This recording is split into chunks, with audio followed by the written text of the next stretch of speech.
O Día das Letras Galegas é unha celebración que quixo facer a Real Academia Galega para homenaxear aqueles persoas que, como a min, destacanse pola súa creación literaria e pola defensa do idioma galego. Cada ano se lle dedica a unha persoa diferente, tendo en conta que é necesario que o escritor homenaxeado leve 10 anos morto.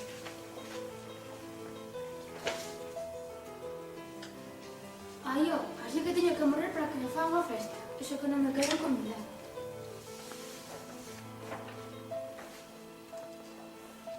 Celebrase nesta data xa que publicaron o meu libro Cantares Gallegos, un 17 de maio fai moitos anos, alá por 1863.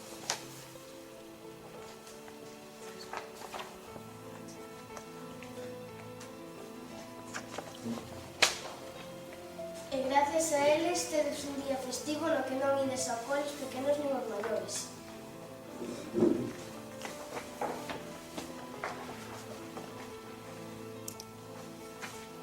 Os homenaxeados en todos estes anos foron moitísimos, comenzando por min no ano 1963, 100 anos despois da publicación de Cantares Gallegos, e pasando por moitos outros autores que, como a min, defenderon o uso do galego, e que seguro coñecedes. Coñecedes algún? Castelao, Curros Enrique, Valentín Lobos Carvajal, Otero Pedrallo, Alberto Cuqueiro, Eduardo Trampamón. Ademais, algúns de vós seguro que lembrades a outros autores homenaxeados nestes últimos anos, como Xosé María Álvarez, Blázquez, Ramón Piñeiro, Uxeno Veneira, Lois Pereiro, ao que dedicamos o ano pasado.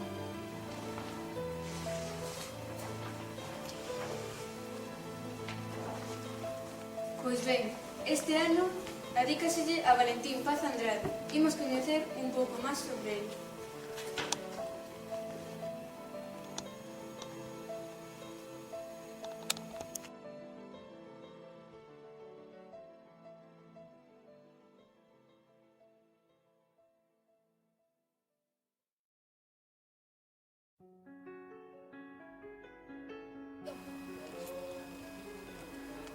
Xurista, político galeguista, empresario e poeta, entre outras moitas cousas.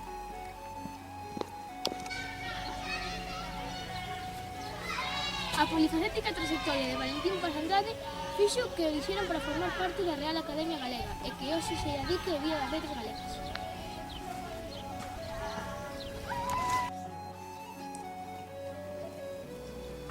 Naceu en 23 de abril de 1898 en Pontevedra e faleceu o 19 de abril de 1987. foi dos impulsores da gran multinacional galega, que seguro todos coñecedes, Pescanova. Que pasa, Grumete?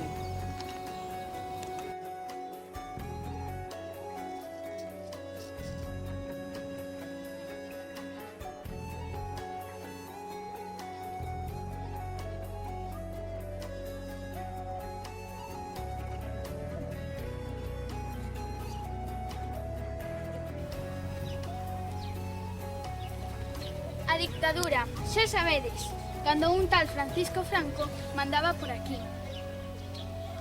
E vaya se mandaba. Os seus achegados lembran del que lle cantou o amor surrealista. Sabedes o que é? Valentín soubo plasmar o seu forte compromiso co país a nivel político, empresarial e literario. É que a figura de Paz Andrade sobresae como exemplo do galeguismo, comprometido coa empresa. Abogado e director de xornais e político comprometido, durante a República estuvo a pique de ser deputado e colaborou co Estatuto de Autonomía en 1981. Admiraba Castelao e influí moito na súa obra literaria.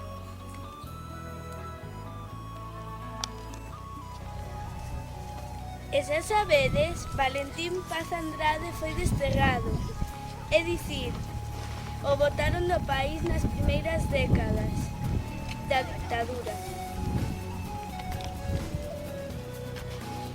Só foi detido varias veces por axudar a fuxir a intelectuais galeguistas e defender a condenados.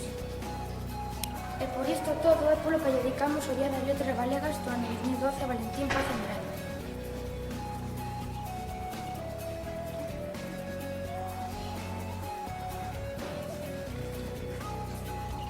Uá, falemos galego xa. Uá, falemos galego xa. Uá, falemos galego xa. Uá, falemos galego xa. Uá, falemos galego xa. Uá, falemos galego xa. Uá, falemos galego xa. Uá, falemos galego xa. Uá, falemos galego xa. Uá, falemos galego xa. Uá, falemos galego xa. Defendamos